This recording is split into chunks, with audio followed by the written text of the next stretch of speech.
Welkom in Marta's atelier. Vandaag wil ik het eventjes hebben over het tekenen van glas. Glas is, zoals we allemaal weten, doorzichtig. Daarom heb ik er een rode borstelsteel achter geplaatst, zodanig dat je inderdaad kan zien dat je de borstelsteel doorheen het glas kunt zien. Wat dus betekent dat alles wat achter het glas wordt geplaatst ook doorheen het glas kan gezien worden. En dat betekent dan opnieuw dat we dit alles in het glas zullen moeten intekenen. Ik zal hiervan een foto maken, zodanig dat ik beter kan uitleggen hoe je nu te werk gaat met het tekenen van dit eenvoudig glas. Dit glas heb ik getekend in pastelpotlood op pastelmat. En je ziet, er zitten heel veel reflecties in dit glas. Dit komt natuurlijk omdat dit glas heel veel facetten in zich draagt. Nu, om het mij makkelijker te maken, heb ik hiervan een foto genomen. En dit maakt het makkelijker voor mij om alle facetten te gaan onderzoeken en te gaan tekenen. Als ook van deze bloem natuurlijk. Ondertussen heb ik de foto uitgeprint van het glas waarvan ik een foto nam. Dit hier is het glas waarvan ik de foto nam en je ziet reeds een verschil tussen de twee. Er is natuurlijk hier perspectiefwerking, ook mede door de foto, maar het is wel degelijk hetzelfde glas. Dit stond echter op een gekleurde ondergrond en dit geeft een volledig ander beeld dan wanneer het glas hier op deze witte ondergrond staat. Dus ook de kleur waarop het glas staat is belangrijk, zeker wanneer je dit wil gaan schilderen, want het glas neemt de kleur van de ondergrond op waarop het staat.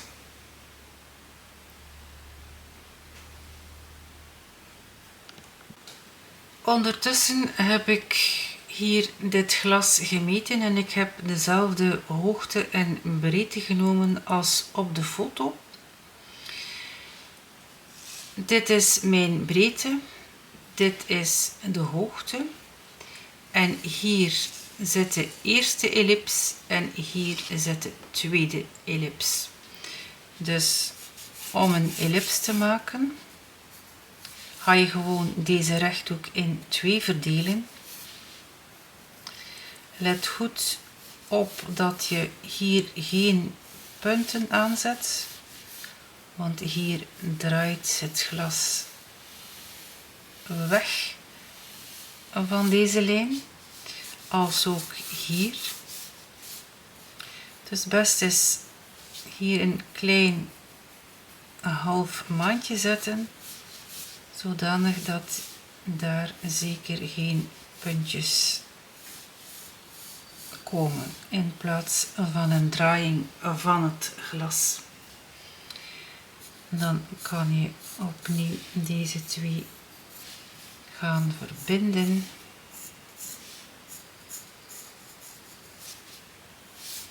En dan heb je reeds de vorm van het glas. Dan kan je met een kneedgom de hulplijnen gaan uitvegen,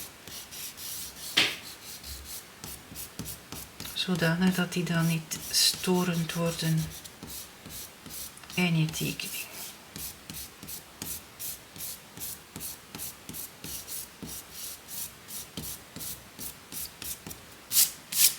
Op die manier.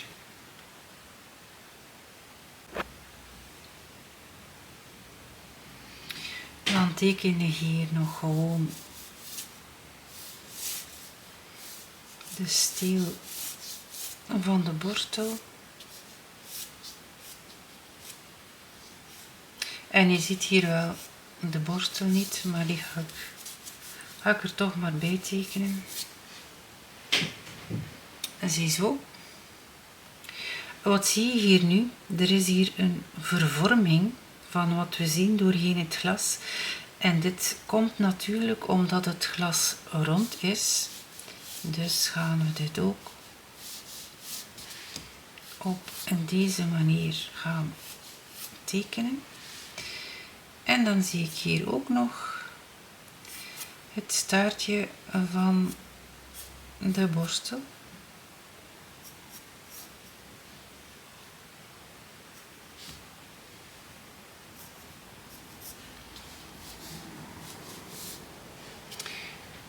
Dus we zien het ongeveer zo. Oké. Dan zie ik hier een boord. En dit is uiteindelijk een ellips in een ellips. Dus dit is hier mijn eerste ellips.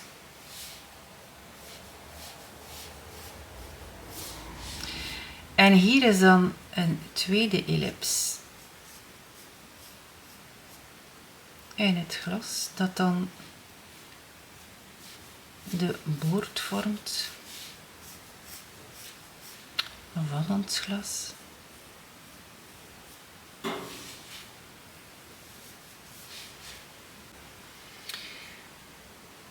Wat ik altijd doe, ik heb dit hier nu vastgekleefd om dit te tonen, maar dus mijn ellips is niet goed gevormd omdat ik tegen mijn hand werk. Dus wat doe ik normaal gezien als ik niet voor een camera zit, dan is het gewoon mijn blad omdraaien en op die manier kan ik een mooiere ellips plaatsen dan wanneer ik eigenlijk tegen mijn hand ga werken. Dus dit hier is mijn tweede ellips.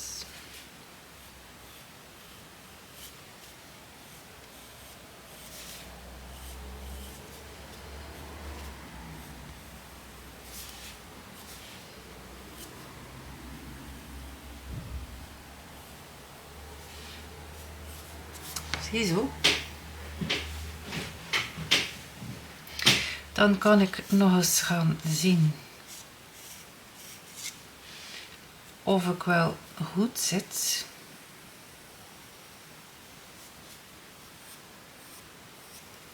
En ik denk dat dit een klein beetje meer naar buiten mag komen. En dit is goed. En dan kan ik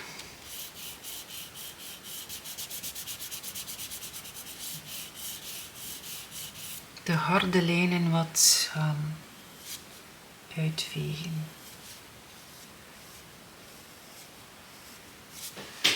Oké.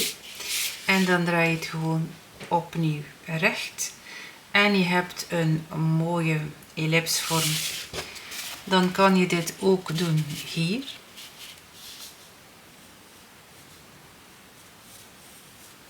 En je zal zien als je het op die manier doet, dat het beter gaat om een mooie ronde ellips te verkrijgen. Dan wanneer je je blad niet draait.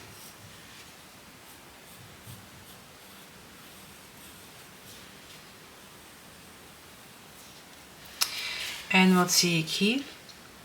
Dus hier zit opnieuw een ellips in de ellips, waardoor dit glas een bepaalde substantie krijgt. Dus dit hier is mijn tweede ellips.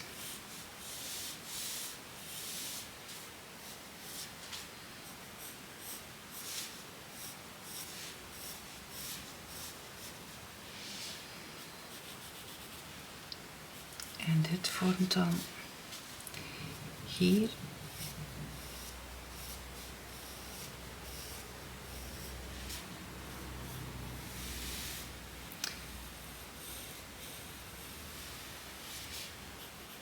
de onderkant van mijn glas. Maar natuurlijk, dit zie je niet zo goed, omdat het doorheen het glas schijnt. Dus je ziet heel goed de voorkant.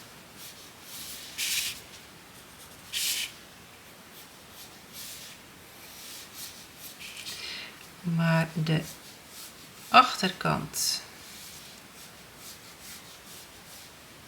van dit gegeven zie je niet zo als de voorkant van het glas.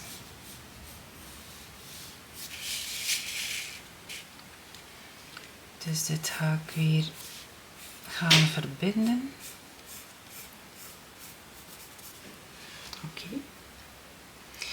Dan zie ik dat de borstel die ik getekend heb ietsje te laag zit. Dus dat is geen probleem. Ik teken hem gewoon een klein beetje hoger.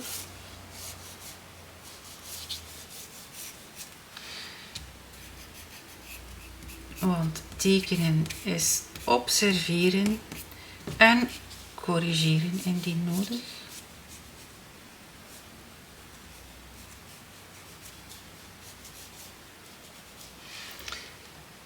Ziezo.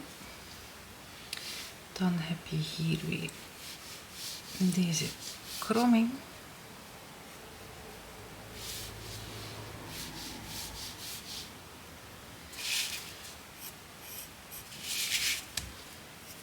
Dus als ik teken, draai ik echt heel veel mijn blad in alle richtingen wat ik nodig vind.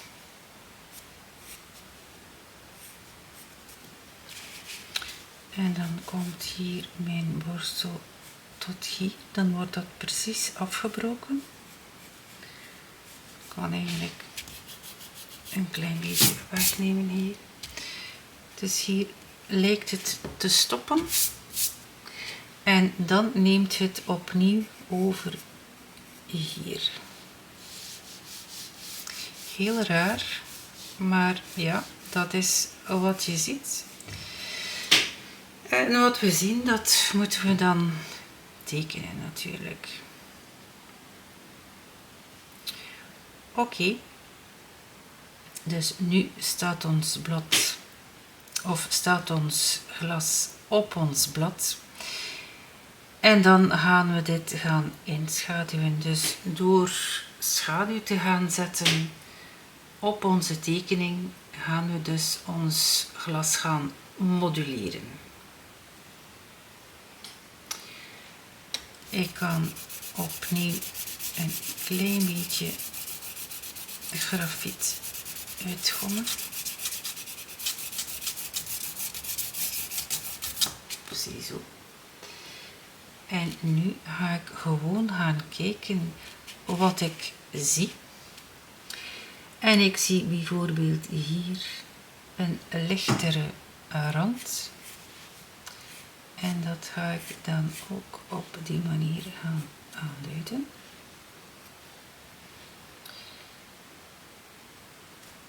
Dan zie ik hier een driehoekje. Dit hier is tamelijk donker.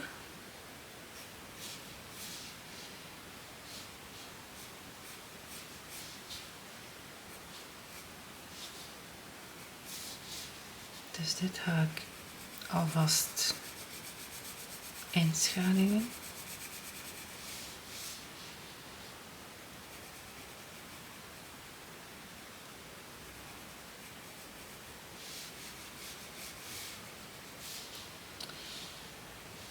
Dan zit het hier donker.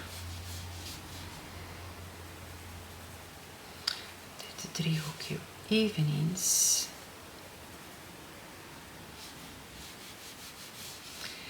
En op die manier ga je gewoon alles gaan observeren en op je blad zetten. Want tekenen is, zoals ik al eerder zei, gewoon observeren.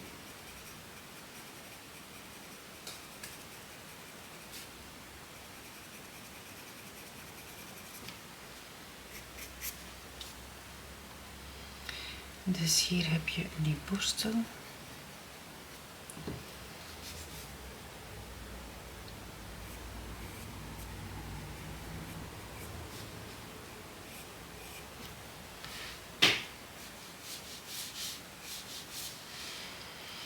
Dit ga ik er iets een schaduw geven.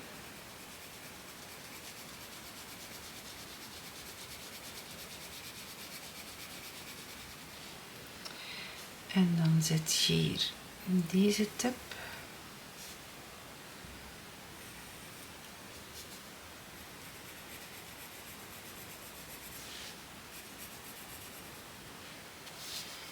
En dan komt hier de borstel er terug uit of tevoorschijn. Ik moet hier nu wel maken dat de richting juist is.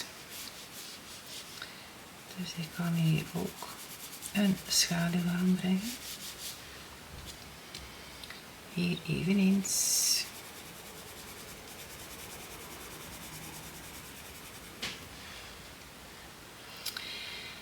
En wat zie ik dan nog?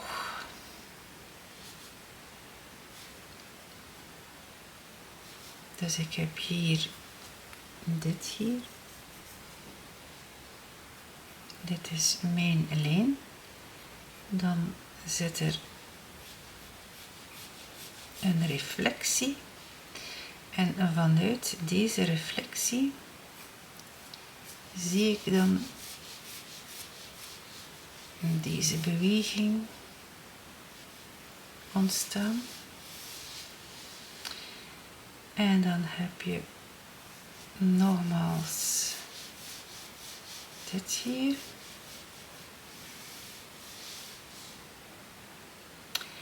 En dan zit dit volledig in de schaduw.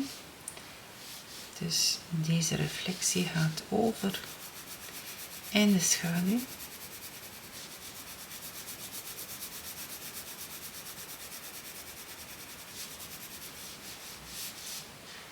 Op die manier. En dan heb je hier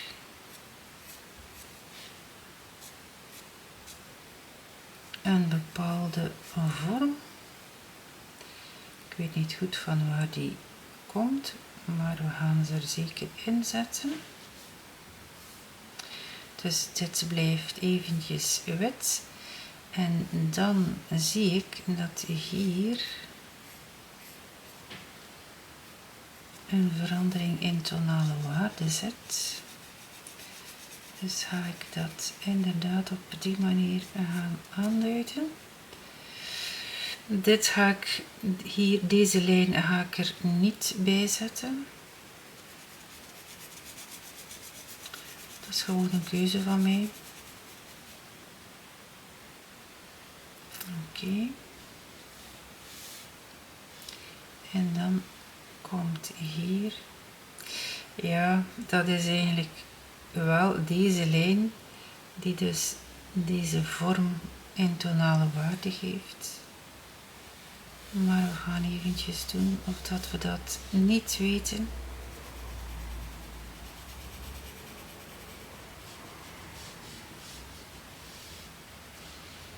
En dan komt dat uit die schittering tevoorschijn.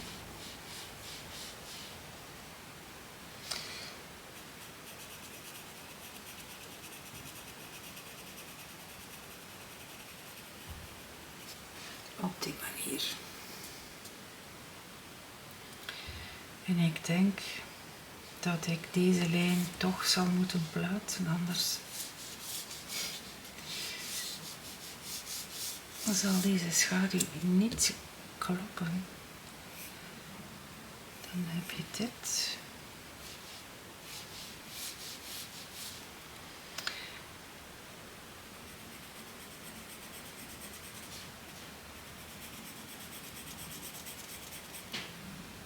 En dan zit hier een lichtere tonaliteit.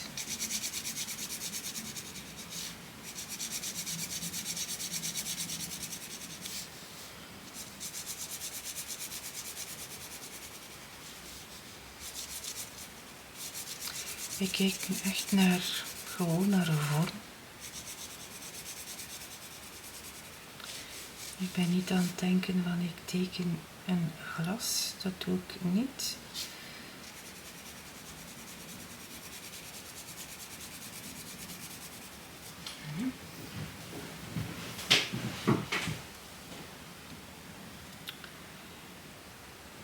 Oké.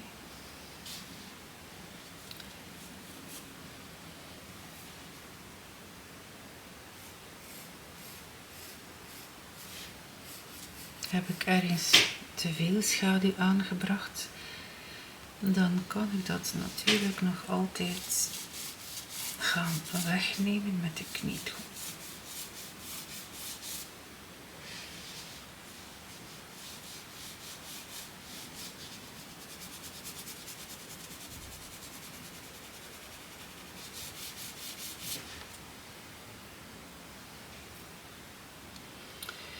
Hier zit er ook een reflectie, wat ik momenteel kwijt ben.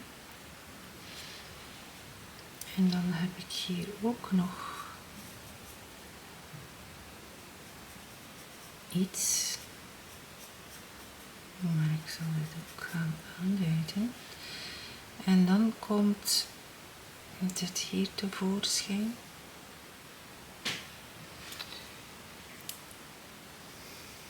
Ik probeer dit uit te nemen met de kneedgom. En ik denk dat ik gewoon een lijn ga plaatsen, dat het gemakkelijker is.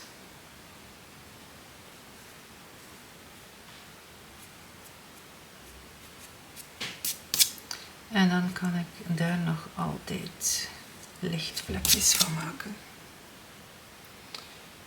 Oké.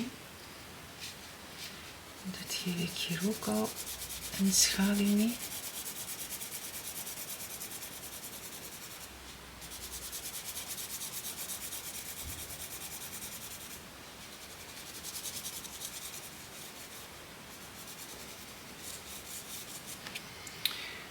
Dus ik werk nu met een 4B. Dus ik kan met mijn 4B al tamelijk donker gaan. Dus ik zal verder werken met dit potlood tot ik echt niet verder kan.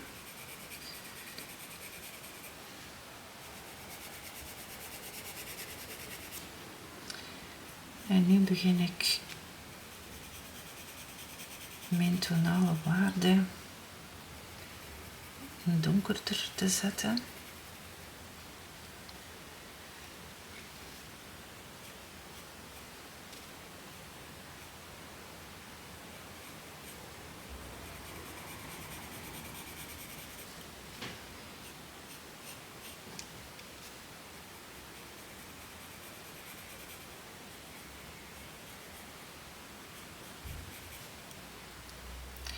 Dus ik zet het wel donkerder, maar ik duw echt niet veel in mijn blad. Want als ik nog moet gaan corrigeren, moet ik het echt wel opnieuw van het blad afkrijgen.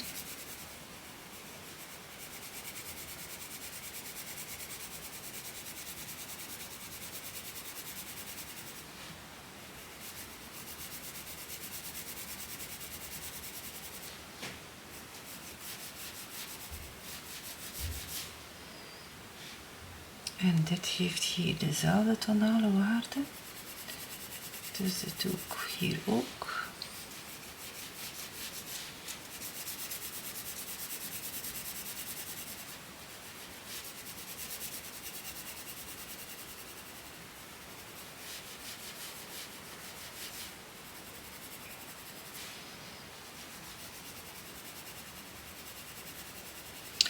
Dit zijn echt zeer goede oefeningen naar observatie toe.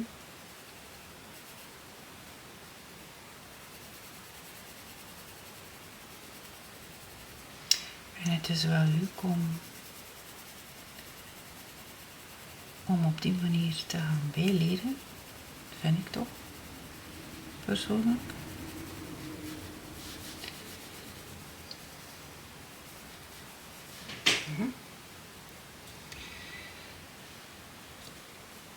Dit hier is heel donker, dus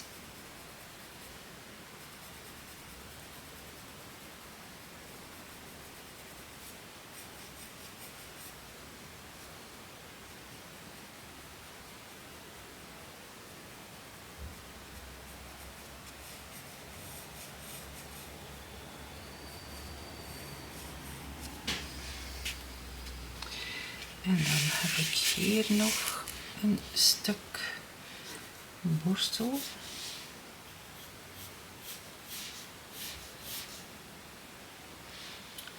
Wat heel donker zit.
En hier zal ik dit verder tekenen natuurlijk.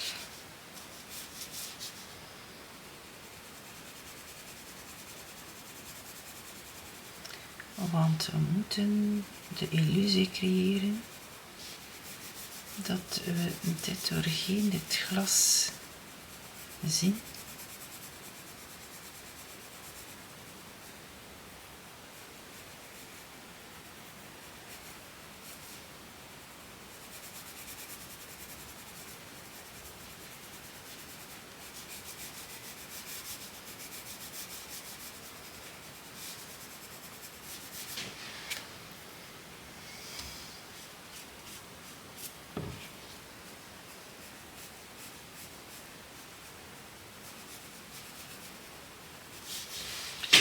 En dan hier het einde van de steel.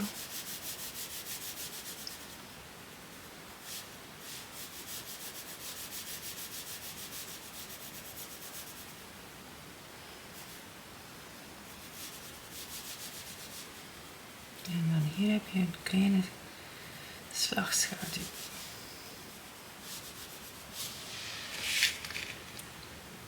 Oké, zover zijn we. En dan zet ik dit hier nog donkerder.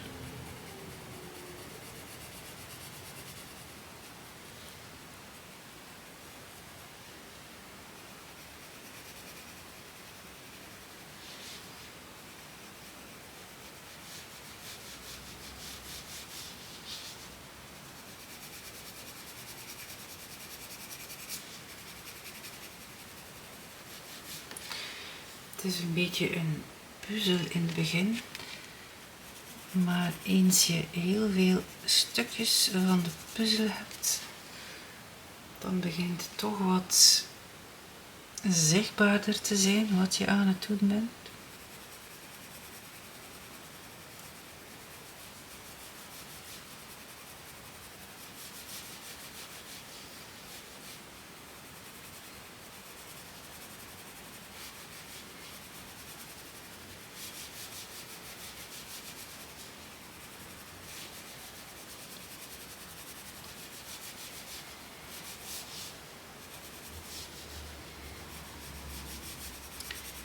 En dan begin je ook te zien hoe donker je in bepaalde gedeelten kan gaan. Wat je in eerste instantie niet echt zag, begin je nu te zien.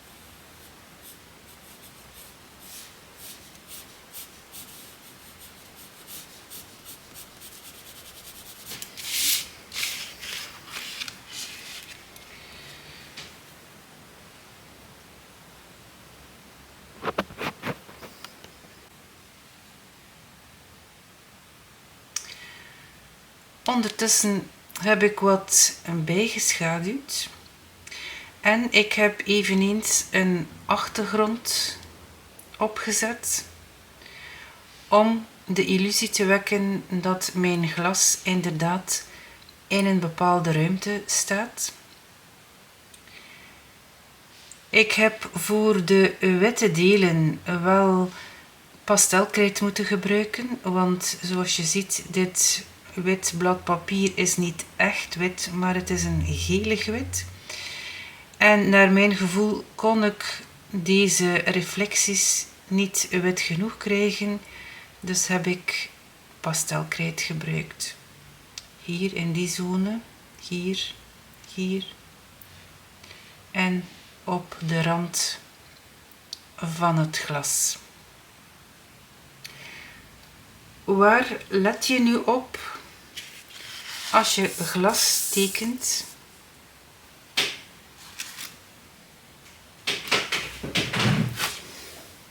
Zoals altijd op de abstracte vormen.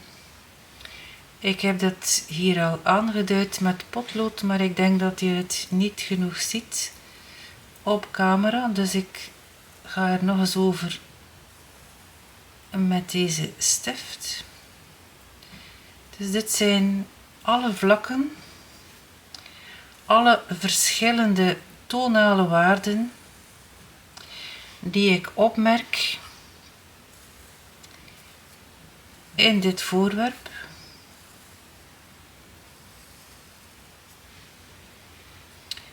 Dan zie ik dit hier, deze ellips.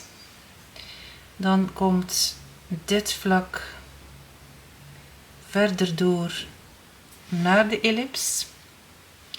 Dan krijg ik hier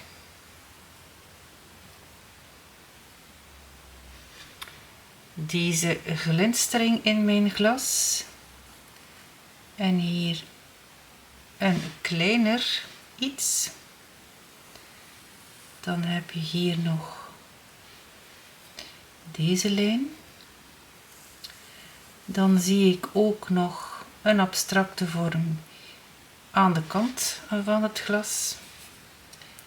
En dan heb je de onderkant.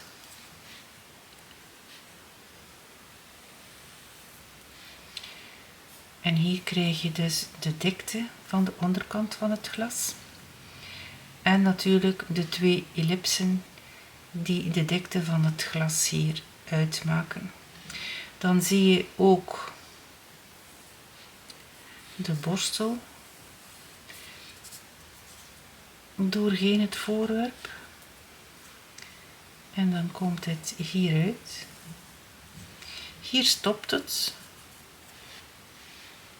En dan komt het hier opnieuw tevoorschijn. Wat je nu best doet wanneer iets achter het glas geplaatst is, dat je een tonale waarde of dat je over het voorwerp heen schaduwt, zodanig dat je de illusie wekt dat het voorwerp achter het glas ligt, niet ergens in het glas. Dus daar moet je ook opletten. Dus het is uiteindelijk altijd hetzelfde bij tekenen. Richting, abstracte vorm en tonaliteit. Bijvoorbeeld hier heb je een donkere toon, dan krijg je een lichtere toon, dan weer een donkere en dan weer iets lichter. En hier ook. Dit moet je echt allemaal in het glas gaan tekenen, om zo de illusie te wekken van een doorschijnend voorwerp. Ziezo, dit was een beetje uitleg over het tekenen van glas. Ik hoop dat je het interessant vond en tot nog eens. Dag!